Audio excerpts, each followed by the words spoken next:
Good afternoon, everyone.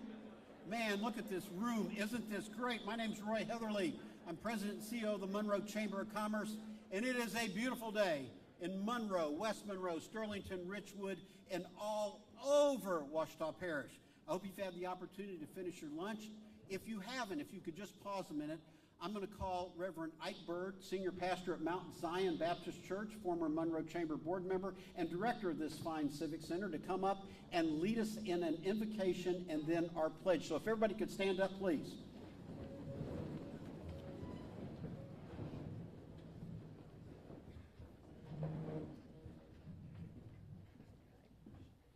Let us pray. Gracious and eternal God, our Father, Lord, how excellent is your name in all of the earth. And how we do thank and praise you, God, for the privilege of being able to be loved by you and to serve you. And so now as we come today, God, we just thank you for this gathering. We thank you for this day. I pray now that you would bless, God, our governor, and I pray for his family and his staff as they come. I pray for all elected officials, oh God, those who are on the local level, state level, and even those on our national level, that you would bless them and their families likewise. And bless the chamber, bless Roy Heatherly as he continues to give leadership to this chamber and all of the businesses that are supported. I pray that you would bless now the staff of the Civic Center, and thank you for all of their work. And then, God, I pray that you will bless the food that we eat, that it might nourish and strengthen our bodies. God, we'll give you all praise, honor, and glory. It's in Jesus' name we pray. Amen. Amen. Pledge. I pledge allegiance to the flag of the United States of America and to the republic for which it stands, one nation, under God, indivisible, with liberty and justice for all. Thank you. Thank you, Pastor Bird. Now I'm going to begin today's activities by introducing the individuals seated at the head table. Beginning, you just met Pastor Bird. Beginning at my left, your right, Pastor Bird, Senior Pastor, Mount Zion Baptist Church. Next to Pastor Bird, Lisa Miller, Vice President for Enrollment Management and University Relations at our University of Louisiana at Monroe. Next to her, Dr. John Lipka, Associate Dean for Simulation for VCOM Louisiana. Next to him is Dr. Randy Esters, Chancellor at Louisiana Delta Community College. Next to him is Jennifer Zimmerman, the 2025 Chair of the West Monroe, West Ouachita Chamber of Commerce and Benefits Consultant for Gallagher. Next to her is Ami Kane, the 2025 Board Chair for the Monroe Chamber of Commerce and Regional Vice President of Mission Integration and Formation for St. Francis Health and St. Dominic Health. To my right, your left, the Honorable Friday Ellis, Mayor of the great city of Monroe. Next to him, the Honorable Stacy Mitchell, Mayor of the great city of West Monroe. Next to her, the Honorable Matt Talbert, Mayor of the great town of Sterlington. And next to Matt, the Honorable Gerald Brown, Mayor of the great town of Richwood. Next to Mayor Brown, the Honorable Shane Smiley, President of the Ouachita Parish Police Jury, which is also great. Please give it up for them, please.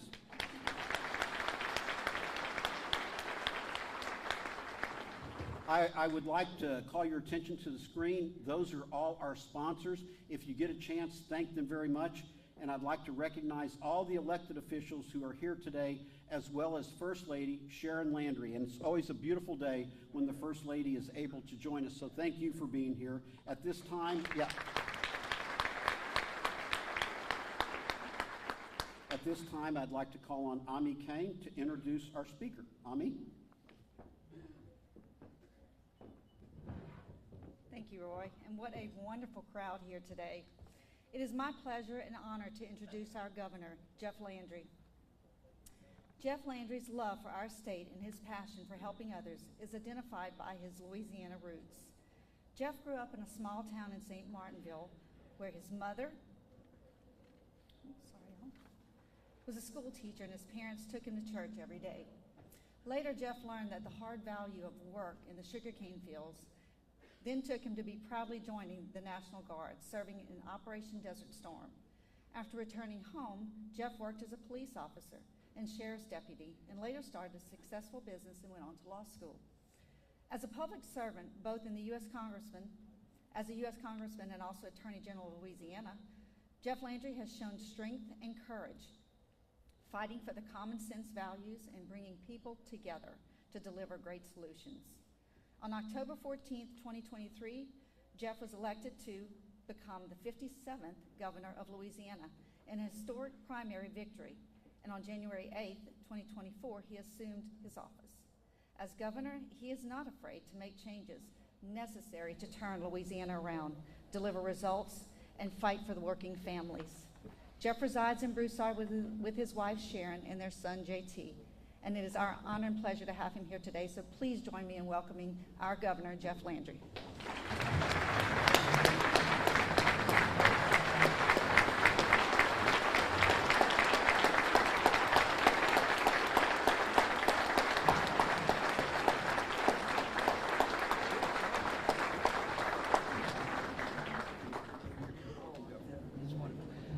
How are y'all doing today?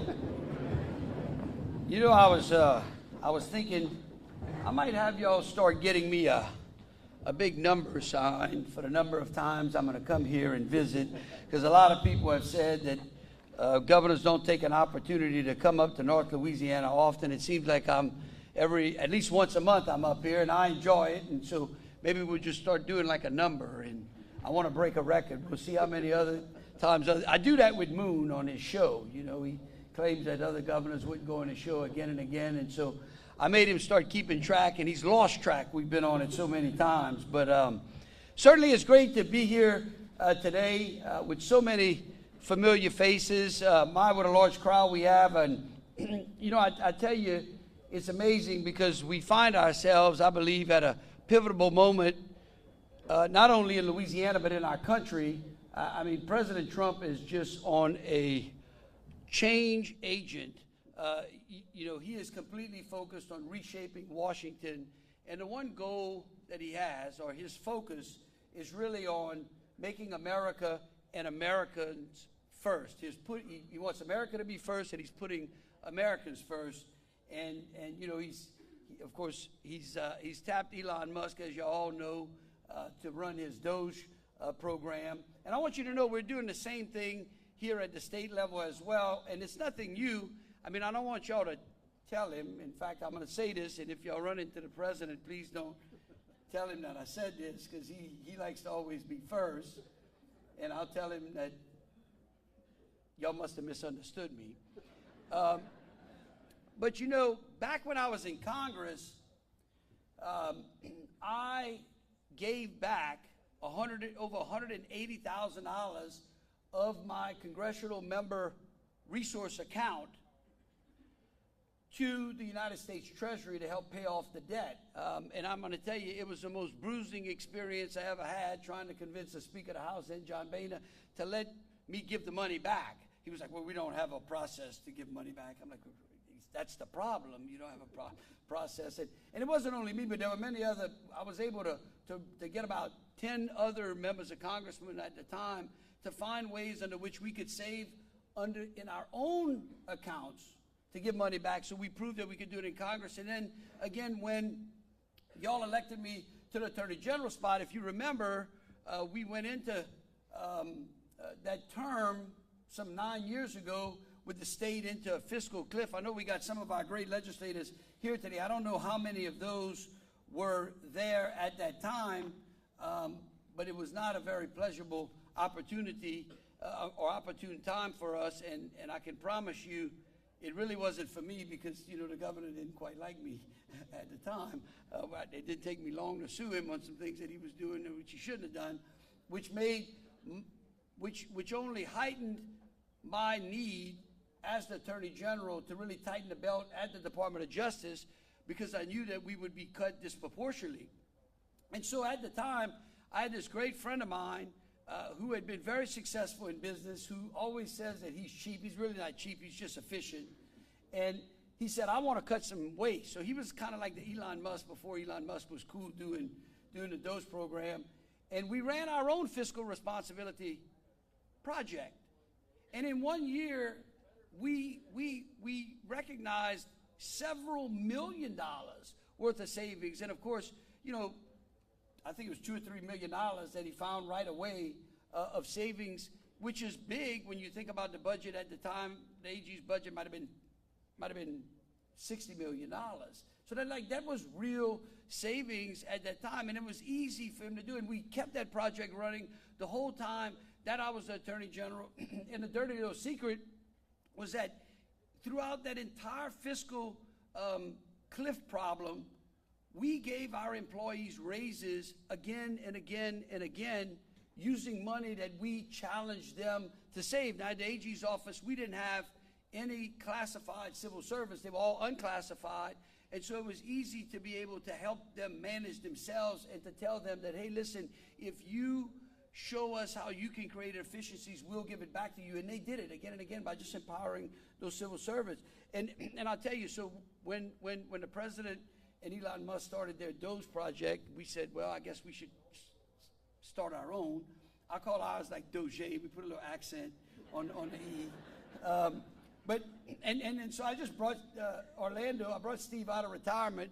And look, I tell you, just the other day, with the hiring of a new OTS director, that's the Office of Technology and Services, her and Steve found $1 million worth of cell phone plans in one agency that had not been used in years. And it was being renewed again and again and again. And so they're getting their feet started. They're getting started in the process, and I think that you're going to see some great things come out of it. In fact, yesterday I signed an executive order, which is going to prohibit all of our leases on property that the state leases on buildings not to be able to have the automatic renewal. So in other words, we told all of our cabinet and agency heads, you are not to allow an automatic renewal of those buildings until you do an actual audit of the facility and find out whether or not you need all of that space, whether you need more space, and whether or not we can get a better deal. And you're going to see in the next 30 days or so, because we've been nudging our cabinet secretaries to find out who is remote working and who is not, but we're getting ready to bring everybody back. I mean, we really are. It's time for everybody to come back to work in those offices. And so, look, I support the things that the president is doing. And I've had the great opportunity to work with him over the last couple of months. In fact, he appointed me to the Council of Governors, which I think is an unbelievable appointment, not only for myself, but for the people of Louisiana, which gives us an opportunity to be in Washington and speaking to cabinet secretaries and being in and out of the White House. And actually, I spoke to the president this morning over a breakfast call about something I'll tell you about later, and he was on just a roll.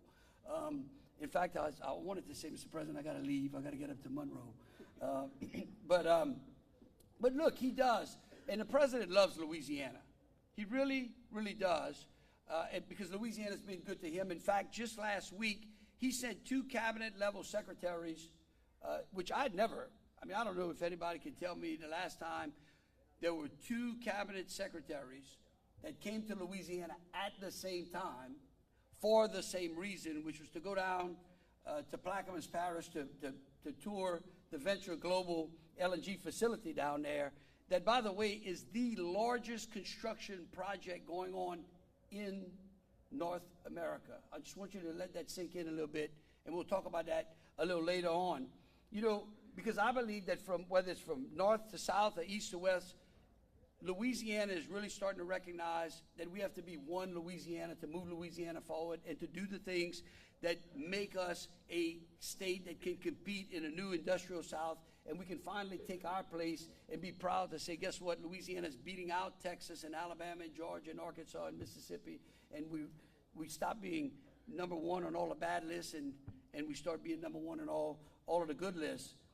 Because we all know that for far too long, Louisiana has been entangled in this web of challenges. And whether it is from public safety to education to our economy, those are things that have frustrated you all. And that is why, almost 2 years ago, well, I guess start getting lost in the time, but it's been 2 years since we've been on the campaign trail.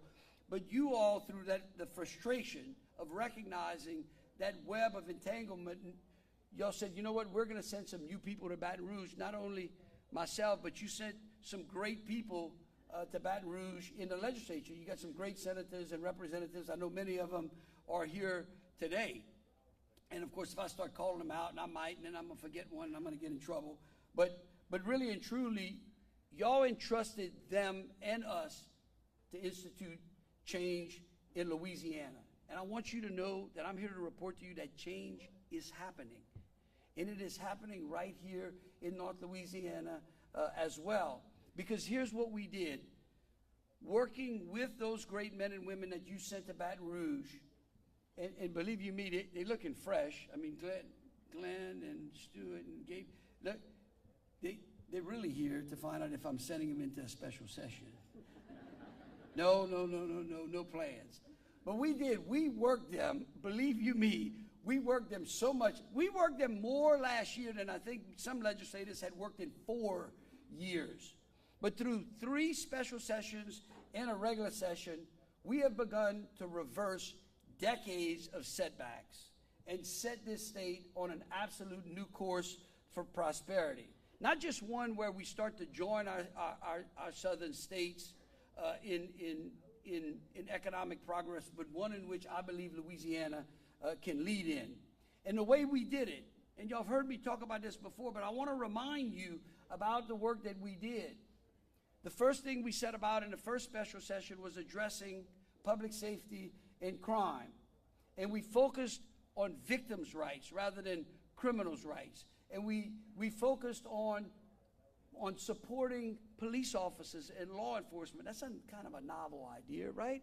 I mean, really and truly, those are the people who put on a uniform each and every day or at night, leave their families, kiss their wife and their children, and go out and do a pretty dangerous job. And so the fact that we would be out there not supporting them only erodes the criminal justice system at the very foundation.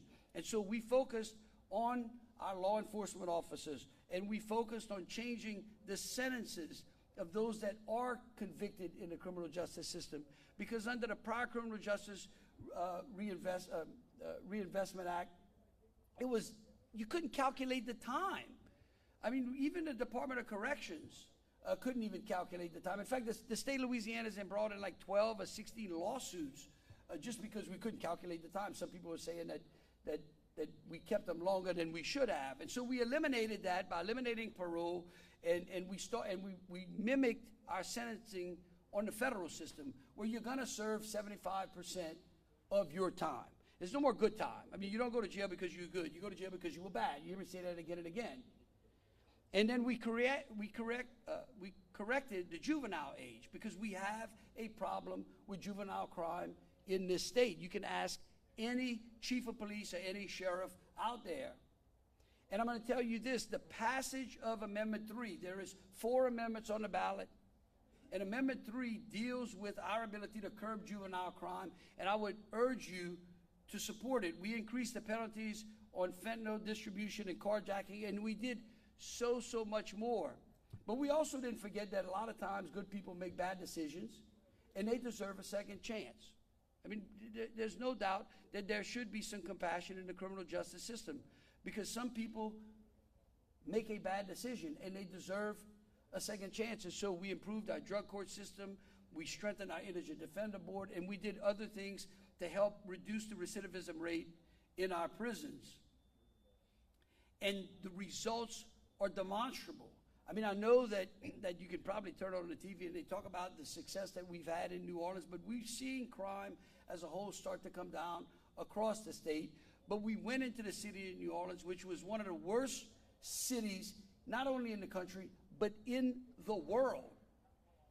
And within a short period of time, in less than 12 months, we have been able to drastically reduce the number of homicides, carjackings, and other violent crimes in that city. And what we've learned in that city, just so I want you to know, I want you to say, well, he's just interested in New Orleans. Believe you me, I'm not. But the lessons that we learned, the way I looked at it, and seriously, like if you can fix New Orleans, you can fix just about anything, right? Is that a fair statement? Okay. And so the lessons that we are learning down there we're getting ready to turn the corner on that, and we're getting ready to focus on the other cities around this state that are having the same types of problems, but using the lessons learned out of Troop NOLA in New Orleans and bringing that into not only our cities, not only our major cities in the state, but in the rural areas as well, because we're seeing too much violence in those areas as well. And I'll tell you, one of the reasons that we started in the city of New Orleans, and one of the reasons we're now able to take that to the next level here in other parts of the state, is because of President Trump, because of his cabinet secretaries, because of the people that he's appointed, because of the relationship between myself and people like Pam Bondi, like Kristi Noem, like Kash Patel. And I want you to know something. I owe a debt of gratitude to you all for those relationships, because had you not sent me into the Attorney General's seat, I would not have had those relationships. And believe you me, I don't take that for granted, and that's why we're going to leverage those relationships to be able to bring crime down. And I'll just give you a tidbit of what we want to do, because y'all saw it here in Monroe. The last time that President Trump was in the Oval Office, David Joseph was now the federal judge, but he was then the U.S. Attorney in the Western District, and we brought together, between him and I, we do commission some of the Attorney General's prosecutors to be able to take federal gun crimes into federal court. And we did a project here in Monroe, and you started to see violent crime reduce, because again, look, criminals know. I mean, penalties work. It's why I look and see all the women out here. How many of y'all have raised children? Okay, like, all of y'all got rules, right? And y'all got a mechanism to enforce those rules. And you do it because, guess what? When you enforce those rules, those kids have a tendency to be able to respond to that. And it's the same thing, and that's how the criminal justice system is supposed to work. And so we did that, and we're going to replicate that with a commitment from the Attorney General. And so, again, we are going to keep our eye on public safety, because it is at Maslow's hierarchy for making sure that you have a community that is thriving. You have to be safe. Everyone deserves to be safe. It doesn't matter where you live, what the size of your paycheck is, or the size of your house. You deserve to live in safety. And so we're making Louisiana safe again. And then in the regular session, we focused on education. And we passed some of the most significant educational reforms in the history of this state. And how do we do it? We did it by focusing on parents and teachers, another novel concept. It goes to show you how out of whack we are, right? Because we believe that parents are the most important voice in a child's education, and teachers are the most important person in the classroom in that child's education. And so we passed things like the education scholarships accounts, the ESAs, which we've had an unbelievable response to. And we did it very responsibly. We looked at what other states had did. We took lessons learned from there, and we built it in a method that we started. The first tranche is going to be for parents with kids with disabilities. And those at the highest poverty level, because no kid should be stuck in a failing school just based upon a zip code. And parents with kids with disabilities should not be denied a program that works for their child just because they live in a particular zip code. We ended the ACT mandate. And some people say, well, I can't believe we ended the ACT mandate. Well, let me tell you, you are looking at a person who did not want to take the ACT. Okay, like I just admit to y'all, like I did not want to go to college. My mother was beating me over the head. I took it in the 11th grade. I'm not going to tell you about the condition I was in that weekend. And just by the grace of God, made enough, did well enough on my scoring to be able to get into college later on. But here's what happens. Every time you force a kid like me to go take the ACT who doesn't want it, who may not be as blessed as I was, you then bring down the population in that school who are striving to take that and who are designed to go to college. And then we wonder why our rankings are so bad. So look, if you want to take the ACT, or if you are one of those parents like my mom and you beat the kid over the head until they go take the ACT, that's fine. But for those kids that are not designed to go to college, but that can make a great profession out there not having a college degree, why should we force them to do that? And then we put on that Let the Teachers Teach program, which, I mean, again, focusing on the teachers. We brought 30 teachers in. We said, hey, what are those things that we have done to add additional regulations or unfunded mandates or taking hours out of the classroom for you to abide by something, some regulation that we placed upon you? Because we want teachers in the classroom teaching, not being social workers. If we need social workers, we get social workers in a school. I said that on a campaign trail. We put that into action. And then how about this one? I want to see how many of y'all really appreciate this one. We took cell phones out of the classroom.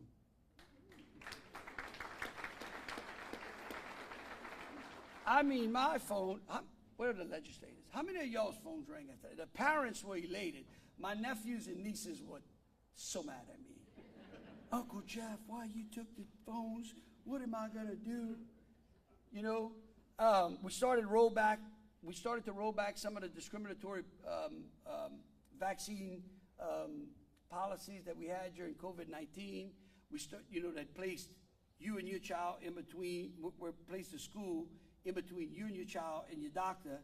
And then we did something. I mean, this is the most amazing thing to me. And here we are focused on how we're going to just improve our schools. And then Dodie Horton goes and passes this bill. It was not even on my radar. Okay, until it landed on my desk to sign. I said, oh, we're putting the 10 Commandments back in school. This is great. They signed this. And I mean, the world went crazy. I mean, seriously. Like, think about this. We send kids to school, and each and every day, all of you who raised your hand, all of you mothers and then fathers as well out there, each and every day we teach our kids to be obedient, not to steal, not to lie, not to kill. And yet we deny them the right to see that spelled out in the 10 Commandments. I mean, just let that sink in for a minute. I mean, I can tell you this. Your child either learns the 10 Commandments or they're going to be studying the criminal code. It's that simple.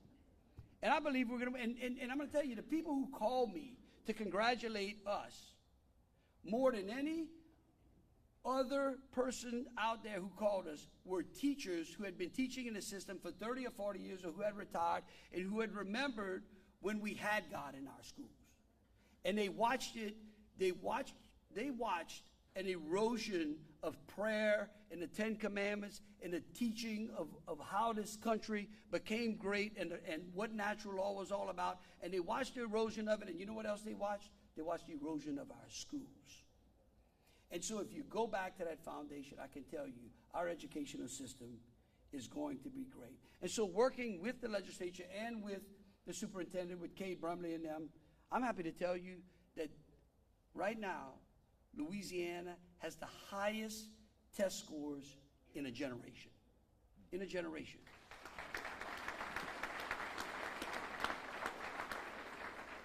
And look, we're not stopping. We got plenty more work to do, but our goal is simple. We want to ensure that every child in this state has an opportunity to reach their full potential, and we want them to be prepared for the jobs of tomorrow while ensuring that they can go to work today while we work on opportunities that keep them here in Louisiana. Because isn't that what y'all sent us to Baton Rouge to do?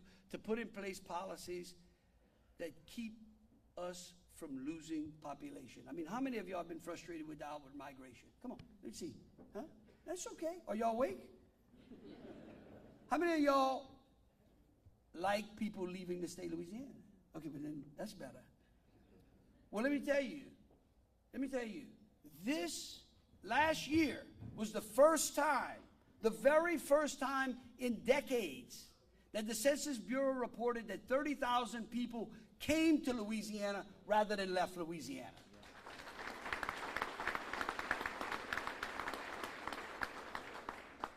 And so because I thought that those great legislators had just a little bit more juice in them, we brought them back in right before Thanksgiving.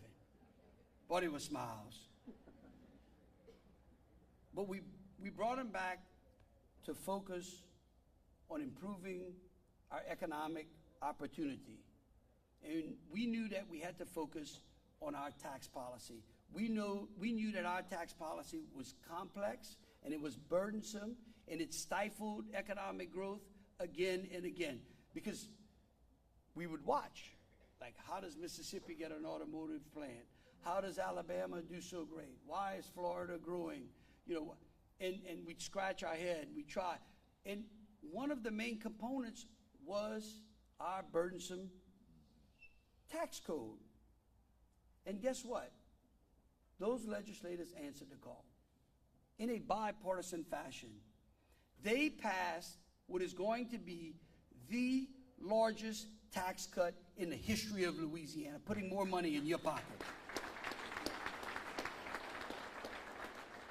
We repealed the franchise tax. We lowered the corporate income tax.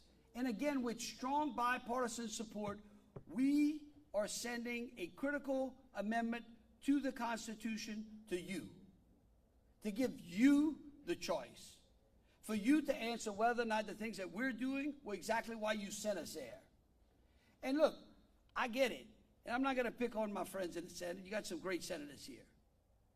We tried real hard last year to find a way to rewrite our outdated and burdensome Constitution. And we just could not get there.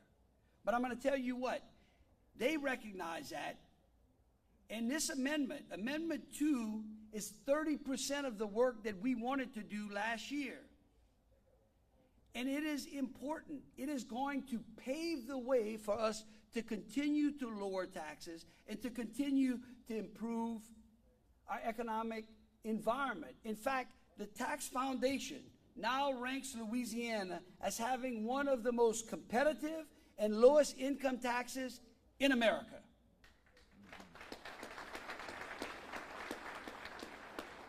And it only gets better if you're willing to go to the polls on March 29th and vote yes. Because again, voting yes is going to improve the business environment in this state. It's going to help us move Louisiana forward faster. Because y'all didn't send me to Baton Rouge to just like do nothing, right? Y'all sent me over there to get some things done. I mean, I like to think, look, and I tell you, honestly, if President Trump would have gotten elected a year before us, and he would have been moving as fast as he's moving now, then maybe we could have moved a little faster last year. Now, to put the fellas in the legislature, I don't think we moved about as fast as we could. But I do not have to prove to you in this room that the things that they have done are paying off. And I told everyone that I visited with in North Louisiana when I was running for governor that we were going to bring economic opportunity to this state. And we worked clandestinely throughout, as we worked on public safety, as we worked on educational reform, as we promised those executives that we were going to do tax reform. We worked on that meta project. And we were able in December to come here with them and announce the largest capital investment of a private company in the history of North Louisiana, right here.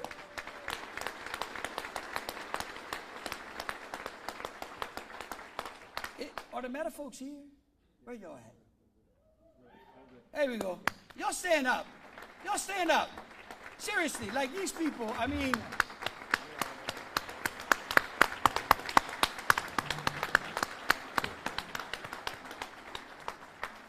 and Friday and I talked about it at that announcement, because you grew up in Rayville. Big city. Yeah, huge, like St. Martinville. And quite honestly, I tell you, I was a little jealous as Friday was talking to me about growing up in Rayville and in him understanding what was getting ready to happen in this part of the state. Because we have all seen our small towns and our rural parts of Louisiana suffer. Yeah. And what those folks are getting ready to do here is going to be transformational. I mean, I'm telling you, you just have not been able to wrap your head around it yet. Trust me, okay? It is going to transform North Louisiana, the likes of which you have been asking for decade after decade after decade. You know, and look, all I can tell you is that right now they've got a $10 billion promise.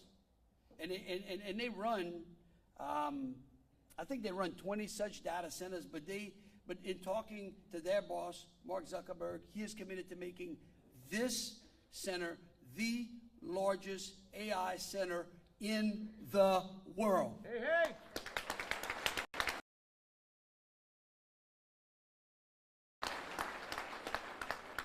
And so if you think about that, so you go from the Meta project to just last week when I was down in Plaquemines Parish to announce Venture Global is going to add another $18 billion into Plaquemines Parish. I mean, think about that. That's $28 billion in 2 projects. I know some of the things that are getting ready to come up. I believe that before we close the books on 2025, the state of Louisiana could have somewhere between 35 to 50 billion dollars worth of projects here in this state.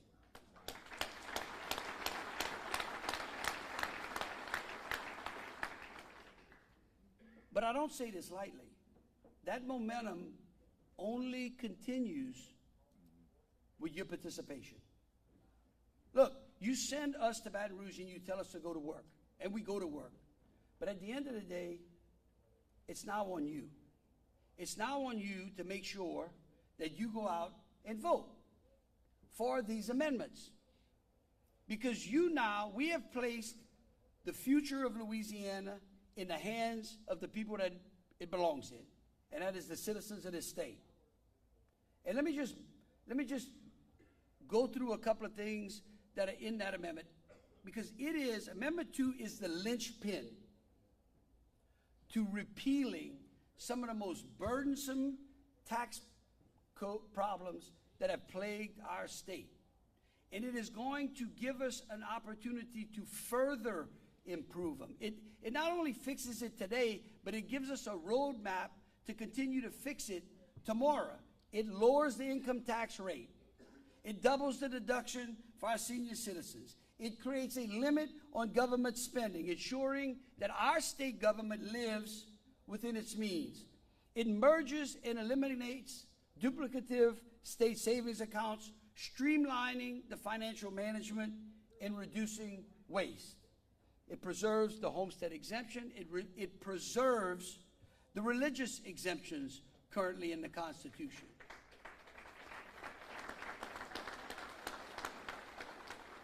And let me just speak to that for a second, because I don't know, man, some of y'all may have heard. I mean, there may be some pastors in here that say, well, I've seen some rumbling that said that that's not so. Well, here's what I'm going to tell you. That's not true. That is absolutely not true. In fact, when we were writing this amendment, I went to the religious organization that probably has more property in this state than anyone else, and that's the Catholic Church. And I said, y'all write it. Why? Because as a lawyer, if I get the person who has the most amount of risk to write the rule, then I know that that's going to take care of everybody else. And so the language that is in the Constitution came from them. So believe you me, there is no way that you can make me believe that there is any religious organization that is in any type of peril under this amendment. It provides our teachers with a permanent pay raise by paying off the state retirement system. Look, yesterday I spoke on the North Shore, and Richard Nelson was there. And I got to tell you, Richard Nelson, our revenue secretary, is one of the smartest people I know. And he came to us, and I'm looking at Foy over there, and he's like, yeah, he's so smart, sometimes they don't want to talk to him. But he was able to figure out a way under which, if y'all vote yes, we can take the interest rate, the interest payments that we are making to New York banks to the tune of $300 million a year and give them to our teachers. Now, is that not checking all of the boxes that you want your government to do? Being efficient, being smart, making sure we're taking care of those that are taking care of us. And then we help our parish governments move away from the inventory tax. How many of y'all like the inventory tax? I hate it, and I've never paid it, okay? But I can tell you this, it is one of the first topics of conversation of people who want to do business in the state of Louisiana, and the first thing they say, if y'all could get rid of that cumbersome inventory tax, it's terrible. But you know what? Here's the trick. Instead of doing what Baton Rouge used to do to our local governments and saying, we're just going to take this away and you deal with the fallout, we have put in place a plan that allows them to work with us, that at the end of the day, our local governments get to raise revenue that they need to provide the services that you expect. Because for far too long, we've denied them that ability, which has really patched up and caused the patches that we have in our tax code. But I can tell you, you get rid of that inventory tax, we are rolling. You hear me? We are on the road to making Louisiana #1 in the South. And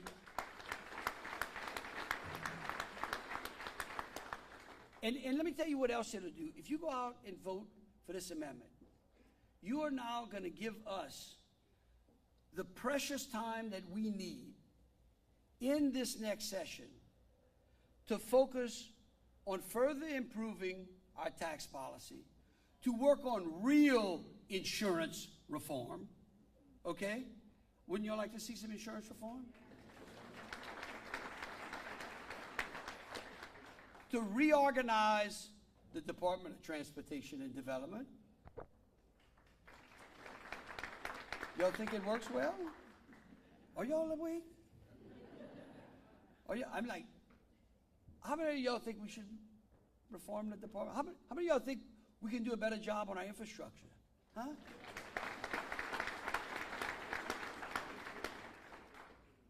So, and many, many other things that we get to focus on. If you give us the flexibility to do that, and you give us that flexibility when you go vote, yes.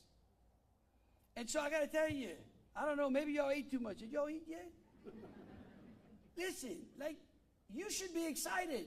I'm telling you, like, this is the first time in a very long time where you will be able to travel around this country with a big smile on your face, because people are going to be like, my child's moving to Louisiana, not just to go see LSU, play football, or, you know, or something else. Like, you are going to see people wanting to move into the state. You are going to see headlines in major publications. Look, we already saw it, the Meta Project. For the first time ever, Louisiana was awarded the Platinum Mega Project for the entire country. Like, I'm telling you, these are the things. It's unbelievable. And guess what? Guess what? We are going to be able to focus on the greatest natural resource this state has, which is you. Okay? Because that's what the president believes in Americans as well. He believes the greatest natural resource in this state, in this country, are our citizens. And I believe that the greatest natural resource in Louisiana are you all.